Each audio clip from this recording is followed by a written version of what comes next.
2026년 병원년 새해가 밝았습니다. 을사년. 역사적으로도 많은 문제를 갖고 있었던 해였죠. 근데 이제 을사늑약부터 시작해서 한일 협정 뭐 이렇게 60년 단위로 좋지 않은 일들이 반복되어 왔습니다. 그리고 작년 2025년 을사년에 무언가 많은 일들이 꾸며졌고 실제로 엄청난 일들이 일어났는데 어떻게 보면 잘 해결하고 이제 병원년 새해를 맞이했습니다. 병원년 새해는 그 오행으로 보게 되면 화 기운이 굉장히 많은 해예요. 을사년이라는 해가 목 기운이 강한 해죠. 그러니까 목 기운이 강하고 그게 화로 넘어오니까 사실 을사년에 무엇을 심었느냐. 그러니까 을사년이 봄이라면 병원년은 여름인 거예요. 그러니까 을사년에 무엇을 심었느냐에 따라 병원년에 그것이 싹이 트고 그 영양분을 받는 거죠. 햇빛을 받고 해서 자라게 되는 겁니다. 성장하면서 그 결과물을 내게 되는데 이전 120년 동안 을사늑약 한일 협정 이 두 번을 통해서 우리는 좋지 못한 씨앗을 뿌렸어요. 을사년에. 그리고 그것이 60년 주기로 우리에게 이렇게 어려운 일들을 닥치게 한 거죠. 결국은 지금도 우리와 외와의 관계는, 일본과의 관계는 썩 좋지 않습니다. 영원히 숙적이죠. 뭐 무슨 일만 일어나면 사사건건 발목 붙잡고 늘어지고 아직도 독도를 두고 말 같지도 않은 소리를 계속하는 것을 듣고 있어야만 하는 상황인데 여기다가 이제 차이나까지 저 난리를 치고 있으니까 사실 무엇을 심었는가, 우리가 역사적으로 우리가 한반도에다가 무엇을 심었는가, 정치적으로 무엇을 했는가에 따라서 많은 일들이 사실은 결정되어졌고 현재 우리가 살고 있는 지금 현실은 그런 것들의 결과물이라는 거죠. 그러니까 2026년 이 병원년에는 작년에 우리가 지난 25년 그리고 24년 말에 생겼던 12.3 불법 내란 같은 것들을 어떻게 잘 정리를 하느냐에 따라서 작년에 사실은 다 정리를 했어야 돼요. 을사년에. 그래야 병원년에 양분을 받아 새로운 거를 키워야 되는데 흐지부지 끝났습니다. 이게 악이 번성하다 보니까 이 밭에 무성히 자란 잡초들이나 이런 것들을 갈아엎기가 생각보다 쉽지 않은 거예요. 정치 이야기를 하면 열받는 일들이 많죠. 사실 제가 페북을 하면서도 패친들 중에 상당수를 정치적인 이유로 차단했는데 재미있는 거는 아예 처음부터 뭐 딴 나라 당 때도 그랬고 지금 국짐 때도 그랬고 그런 보수들 숙골들은 거의 친구로 받지도 않았고 아예 친구 신청도 자기네들이 하지 않았어요. 그러니까 사실 제가 정치적으로 페북에서 서로 차단하고 친구 관계를 끊은 사람들은 대부분 진보 계열 사람들입니다. 더군다나 민주당 골수 당원들이에요. 아니면 지지자들이죠. 이 사람들이 자기네들은 진보적이고 개혁적인 성향을 갖고 있다고 자부하고 있는데도 불구하고 하는 짓들을 보면 숙골과 별반 다르지 않아요. 패짓기하고 자기 편이 아니면 상대방 험담하고 어떻게 하든 몰락시키려고 하고 가진 수를 다 쓴단 말이에요. 끝까지 짓밟습니다. 마치 들판에 자랄 때 우리가 개망초라고 부르는 망초꽃이 있는데 얘는 외래종이래요. 근데 얘가 한번 번창하기 시작하면 다른 식물들이 살지 못합니다. 다 죽여요. 주변 걸 죽이면서 자기만 살아남으려고 하는 거죠. 이게 단지 우경화되어 있는 숙골들의 문제만이 아니고 진보라고 하는 사람들 생각도 별반 다르지 않다는 거예요. 진보가 하나의 세력이면 참 좋겠죠. 근데 하나의 세력이면 진보가 아닌 거예요. 뭔가 고여있게 되면 그것으로부터 벗어나려고 하고 개혁하려고 하는 것들을 다 진보라고 부르니까 굉장히 다양한 모습을 띠기 마련이란 말이죠. 이거를 어떻게 하나로 묶어내고 어떻게 한 가지 길을 보게 하느냐가 중요한데 중구난방입니다. 이 중구난방을 이루어지는 이유 중에 하나가 서로 생각이 각각 다르기 때문이다라고 하는 것도 있지만 그거보다 더 중요한 사실은 나만이 유일하게 살아남겠다고 하는 개망초 같은 생각들을 가진 사람들이 많기 때문입니다. 그래서 차단했어요. 이 사람과 이 사람을 묶어서 욕을 하고, 사실 우리가 진보 정치에서 가장 큰 인물로 생각하는 노무현 같은 경우에도 노무현이 대통령 되고 난 다음에 쥐고 흔들었던 건 민주당 사람들입니다. 뭐 당시에 딴 나라인가 뭐 그쪽 애들이야 원래 개 같은 짓 하니까 그건 그렇다 치고, 실제로 노무현을 힘들게 했던 거는 민주당 사람들이에요.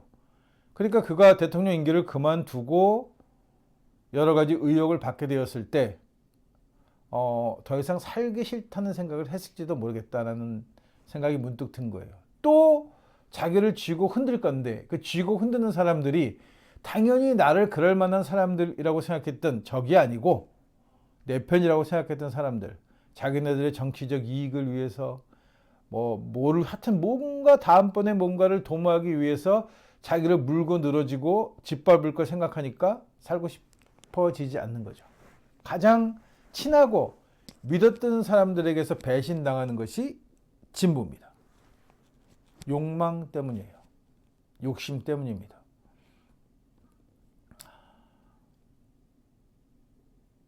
우리가 왜 강점기 동안에 상해 임시정부에서 투쟁했던 독립투사들을 보면 진영이 존재하지 않았어요.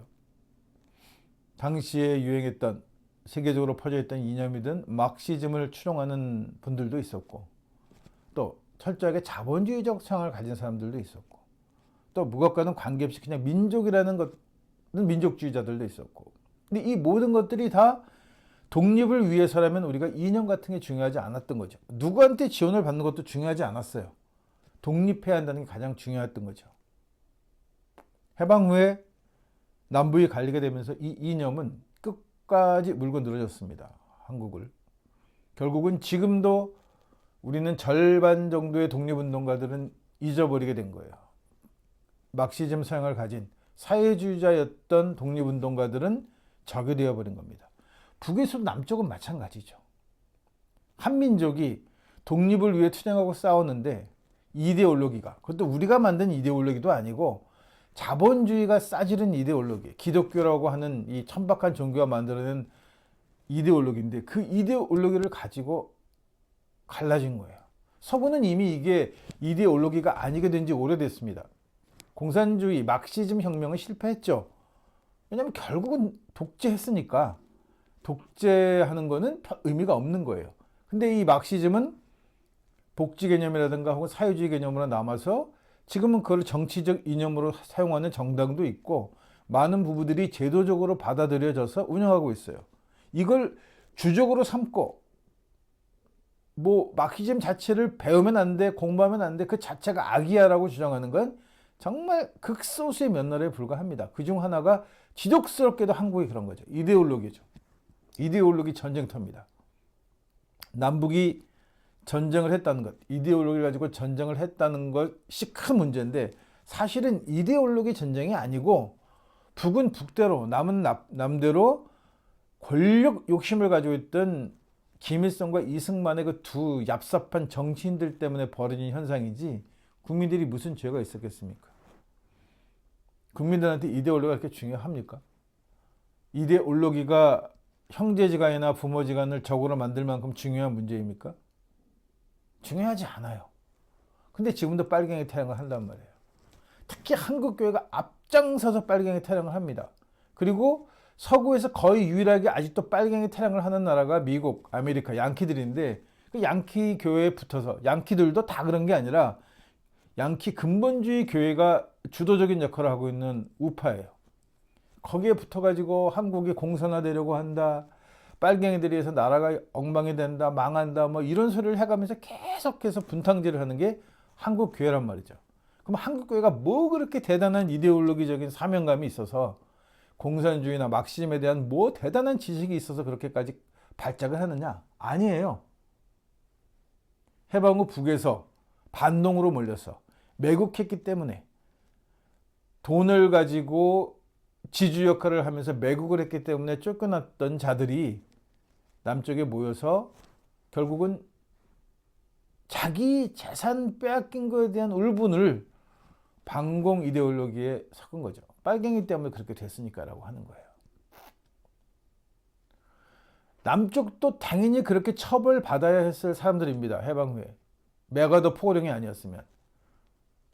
청두법 관리였던 자들을 그냥 살려주고 왜 기업체나 이런 데서 부역했던 자들을 그대로 전문가라고 다 살려주는 그런 개떡 같은 포고령이 아니었다면 여운형이가 생각했던 뭐 민족 자결주의라든가 혹은 반민족 투의 같은 것들이 혹은 백범 김구 선생이 생각했던 매국노들 처단 같은 것들이 제대로 이루어졌다면 남쪽에서도 한국 교회의 상당수는 매국노로 몰려서 처단당했어야 할 사람들이에요.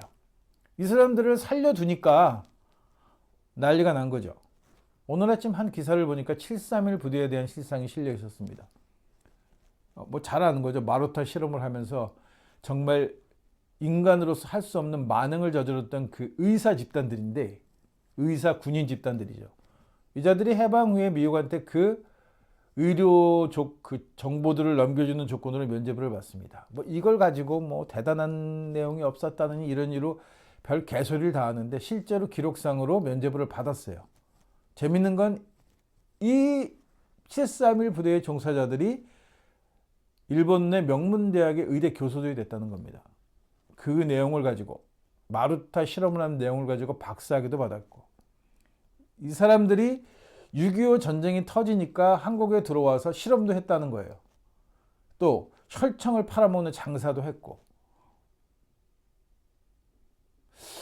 이렇게 생각하면 사실 한반도에 여러 가지 문제들이 생길 때마다 왜가 피곤하게 만들었는데 이 피곤함을 일으키는 그 배후에는 항상 양키들이 있었던 거예요. 미국 애들이. 걔네들의 협조 아래는 이루어지지 않습니다. 한국 전쟁 때 양키의 허락 없이 일본 군대가 일본 의사들이 한국에 들어올 수 없는 거죠. 근데도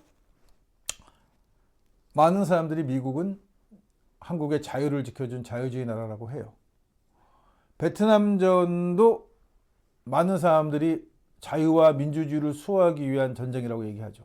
미국 용병으로 팔려간 겁니다. 프랑스 식민지를 물려받은 미국이, 양키가 그 식민지를 끝까지 지키기 위해서 일으켰던 전쟁이 베트남 전쟁인 거예요. 우리가 알고 있는 공산화되었다고 하는 호치민은 민족주의자인 거죠. 어떻게 하겠어요? 저렇게 프랑스에 이어서 미국이, 서구가 지원해주면서 저렇게 끝까지 독립을 방해하는데 누가 지원했겠습니까? 소련이 지원했던 거죠. 반대편이었던. 그 지원을 받은 호치민이 통일했어요. 베트남으로 볼 때는 통일전쟁입니다. 근데 우리는 그거를 공산화라고 얘기하는 거죠.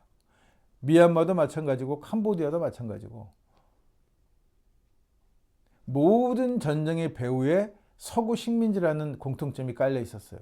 독립하려고 하고 그 독립을 막으려고 하고 독립을 막기 위해서 독재 정권들을 지지하고, 친미 성향의, 친서구 성향의 독재 정권들을 지지하고, 그 독재 정권들과 싸우기 위해서 또 반대편 무장 세력은 소련한테서부터 공산주의자들에게서 지원을 받아야 하는 악순환이 반복됐던 거예요. 결국 그 희생 노름에 지금도 놀아나서 아직도 내분 중이고 내전 중이고 정치적으로 혼란스럽고 쿠데타가 밥 먹듯이 일어나고 군인애들이 정치를 하겠다고 나대는 이런 괴랄한 세상이 되는 이유가 이 모든 배후에 서구 식민지가 깔려 있다는 거예요. 그리고 동양에서는 양키, 미국이 대표적인 나라인 거죠. 그럴 수밖에 없었던 거예요. 서구는, 유럽은, 그 외 지역들은 대부분 독일과 전쟁을 하면서, 독일이 패망하면서 자연스럽게 서구로 넘어갔고, 그 와중에 뭐 흐지부지 된 것들이 많아요. 근데 아시아 지역은 태평양 전쟁이라고 자기네들이 따로 부를 만큼 일본과의 전쟁을 통해서 일본이 가지고 있던 식민지 지역을, 점령했던 지역을 양키들이 고스란히 물려받으면서 하나도 그냥 내놓지 않으려고 했다는 거예요. 끝까지 자기 것으로 가지려고 했습니다. 그러니까 당연히 독립전쟁이 일어날 수밖에 없었고, 지금도 뭐 괌이나 하와이 같이 영원히 그냥 양키 지역으로 남아버린 지역도 있는 거예요. 당연하지 않습니다, 이게. 그리고 그들이 자유를 갖다 주기 때문에 자기네들 게 아니란 말이에요. 자기네 몫이 아닌 거잖아요. 이게 침략전자하고 난 뭐가 다른 게 있는지 잘 모르겠어요. 뭐 다른 나라가 하면 침략이고 자기네들이 하면 자유 수호고 뭐 자유를 찾아주기 위한 전쟁입니까? 민족은 스스로 자기네들이 믿고 있던 신들과 종교와 문화를 지킬 자유와 권리가 있는 거예요. 그거를 보존해야 될 의미도 있는 거고, 지금처럼 서구 일색화되어서 나는 이해가 안 갔는데 도로 표지판에 아직도 영어로 써 있는 문장들이 존재하고, 우리가 가지고 나가는 해외 서류에는 전부 영어로 기재하는 걸 원칙으로 하고 있고, 이게 무슨 세계 공용어라는 게 뭐예요? 누구 편하라고 세계 공용어를 합니까? 누구 편하라고 글로벌 문화를 만들어서 편하게 하냔 말이죠. 제가 한국 사람들이 우리 애들한테 영어를 가르치는 것이 옳은 일은 아니라고 얘기했더니, 영어 배워서 나쁠 거 있냐? 미국도 뭐 그렇게 한다. 뭐 다른 말 가르친다. 이런 식으로 얘기하는 거예요. 미국은 다민족 국가예요. 그러니까 당연히 스페인 사람들도 많고 스페인어 쓰는 사람들도 많고, 그러니까 남미 쪽 사람들 때문에라도 당연히 가르쳐야 하는 거예요. 왜냐면 언어 소통이 안 되니까, 남쪽에서는 스페인어를 모르면. 그거 하고 한국이 왜 영어를 꼭 써야 하느냐는 거죠. 공무원이 되는데, 한국에서 공무원 돼서 외국 나갈 일도 없고 사실 한국 사람들을 상대로 일을 하는데, 그 시험에 영어가 왜 들어갑니까? 영어 점수가. 영어가 뭔데? 이게 식민지라는 거예요. 사람들은 다 아니라고 하더라고요. 글로벌이래요. 글로벌이 식민지인 겁니다. 민족을 말살시키는 정책이 식민지인 거예요. 민족이 필요치 않지. 영원한 노예여야 하고 자기네들 자본주의 시장이어야 하고. 2026년 병오년 새해에는 이 모든 것들을 불살라 버려야 합니다. 이제 갈아엎어서 해결하지 못한 거는 불러 태워서라도 없애야 하는 거예요. 작년에 다 못 갈아엎었잖아요. 그러니까 새해에는 불태워 버려야 합니다. 씨앗까지, 남아있는 작은 잡초의 씨앗까지 다 사가리 불살라 버리고, 새로운 땅에 새로운 씨앗을 심어서, 우리 씨앗을 심어서 우리 것을 키워내는 해, 그것이 2026년 병오년이 되기를 기원해 봅니다.